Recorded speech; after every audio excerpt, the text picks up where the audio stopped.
What's going on, Ravens flock? I just got a question. What is going on with the Ravens right now? Like, what's happening in training camp? Why is everybody getting injured? Like, seriously, why is everybody getting injured in training camp? This is crazy. Every day we're hearing some new thing about somebody getting nicked up here, an ankle injury here, a minor sprain there. 2 players left practice 30 minutes early because something happened with them. Every day it's some new thing with injuries. Like, what's going on? What's happening over there? It's just every day with this. And today we've got our latest case. So, the latest player in the injury situation for the Ravens is Marlin Humphrey. Marlin Humphrey today suffered an injury when he slipped during a one-on-one drill. He ended up suffering a minor sprain, so he's going to be out for some time. How long? I don't know. They'll probably give him a week, maybe more, because they don't want to rush him back. But you know, this takes him out. And what's unfortunate about this injury is that the team is set to go to Carolina. In fact, they've probably already traveled there. The team's set to have joint practices with the Panthers tomorrow because we are taking on the Panthers for the second preseason game on Saturday, so we're having joint practices with them.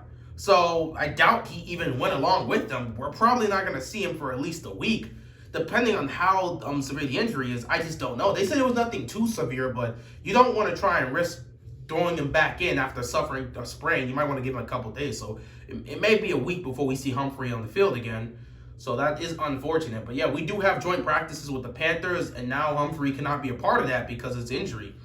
And it's crazy, man. Every day it's a whole new injury with somebody. And the thing that's making it scary is that we're hearing all these injuries occur, and they're like non-contact. Like, these guys are getting injured. They're getting injured on some non-contact related situations. Like, bro, non-contact injuries are the worst injuries you could ever suffer, because that could be something serious. If you end up slipping and tearing something, that could be your season right there. The positive of this whole situation, but yet the silver lining in this whole situation, is that out of all these injuries we've suffered so far, not a single one of them has been season ending. So, you know, at worst, you know, would be with Bateman. At worst, week 1, week 2, maybe. Potentially week 3.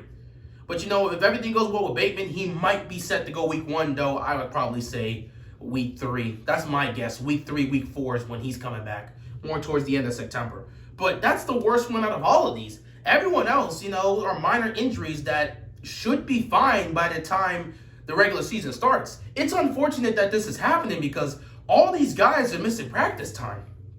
You know? And he's not getting that time together. We are seeing some positives now because, of course, Hollywood Brown, his development continues to improve day by day.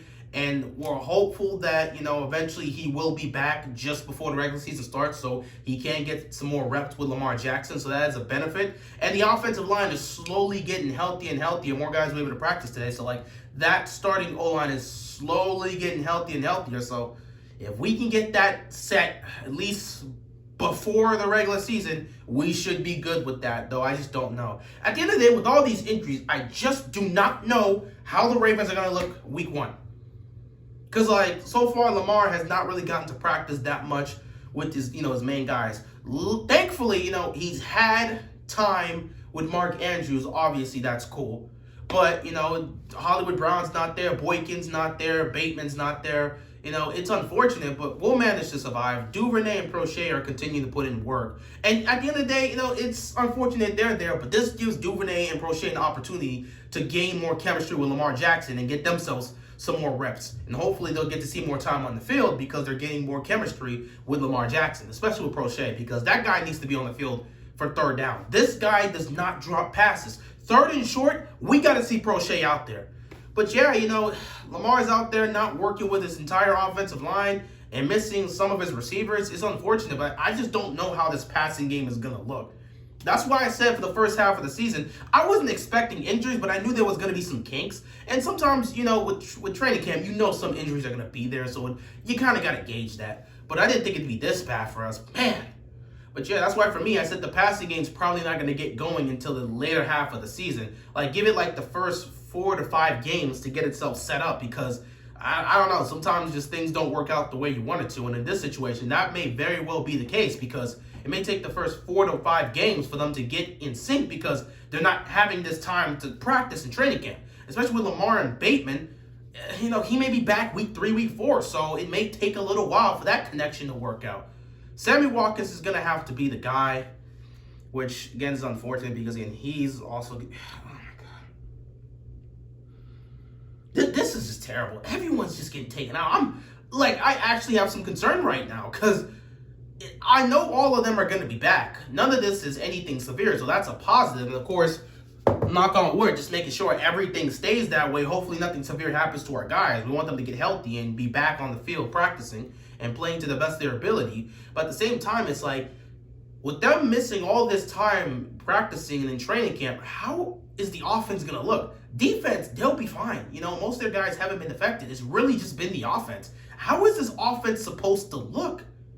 It really feels like Lamar is about to do a lot of carrying early on in the season in order for this team to get to where they need to be. I don't know how this is going to work in terms of the pass game. I know with Keith Williams and T. Martin, they're trying to work around this, but when you're missing a lot of guys, it's definitely difficult. And I know Greg Roman himself, he's also trying to work around this. It's not exactly easy when you're missing a lot of guys in the passing game, as well as a lot of guys in your offensive line, so you just got to work around it. Speaking of that, of course, we know the second preseason game is this Saturday going up against the Panthers, and after this, you'll have one last game and then the regular season.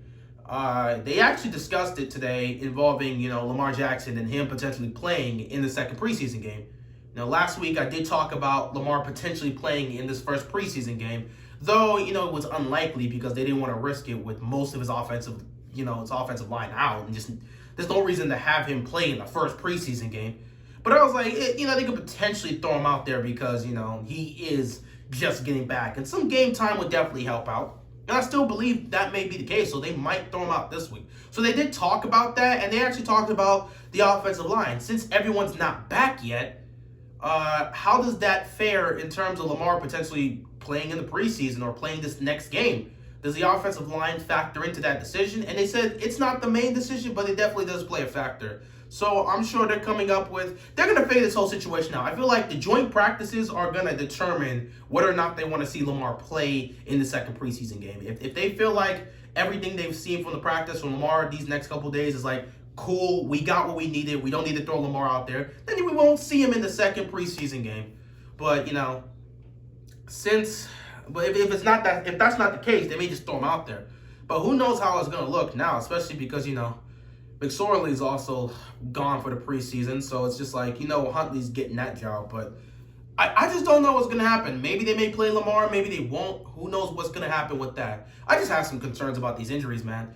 I'm glad none of them are severe, and again, we're hopeful that none of them will be severe in terms of a season-ending injury. Hopefully that is not on the horizon, praying for all of them to be healthy. Just stay safe, try to stay healthy as much as they can, and hopefully the guys that are dealing with injuries, hopefully they can come back and play to the best of their abilities. We just hope that, but it is scary to see all these injuries because they're missing all this time, especially on the offense. When you're trying to improve your pass game, it's really unfortunate when your quarterback's not working with a lot of his starters. He's not having a starting offensive line out there, which really plays a role because we saw how the O-line looked last year, and it was, especially the second half, once injuries started to pile up. It's not a good thing. It's just not a good thing. So having his starting O-line out there, as well as his receivers with Hollywood Brown out there, one of his main targets, it would really help if all of them were together so we can get a proper gauge of what the pass game is supposed to look like. But, it's unfortunate. It's just how it is. That's why I'm not exactly sure how the passing game is going to look heading into week 1. For all we know, maybe they come out week 1, they dominate, they do their thing, and maybe the pass game just straight up kicks off and it just gets going because Lamar is just doing his thing. Maybe that's the case. But I personally feel it's probably going to be a situation where we're going to slowly ease this in. Sammy Watkins is going to be a crutch. Sammy Watkins, Hollywood Brown, they're going to be the main guys we're going to be looking towards in terms of the receivers. Now, in terms of the total pass game, obviously it's going to be a mix of Andrews, Brown, and Watkins. Maybe you might get some of Duvernay or Prochet potentially. Who knows? But it's going to be those three guys carrying for the pass game. And then Lamar Jackson doing his thing with the run game alongside Gus Edwards and J.K. Dobbins and them doing their thing. So that's probably how the pass game is going to be. It may be a bit of a slow start, but as the season goes on and as, Bateman comes back and they start to get more in the rhythm, we'll see the pass game start to heat up, and we'll really get to see the work that T. Martin and Keith Williams did with these guys. But we'll see what happens, man. We'll see what happens. Anyway, I'm glad to be back, Been sick the last couple days, but I'm feeling better, feeling healthy, so that's a good thing. But yeah, we'll see what happens with this game, man, and we'll see what happens with all this whole injury situation. Hopefully, nothing severe happens, but we'll just monitor it. With that being said, that's all I got, and I'm out of here, man. Peace.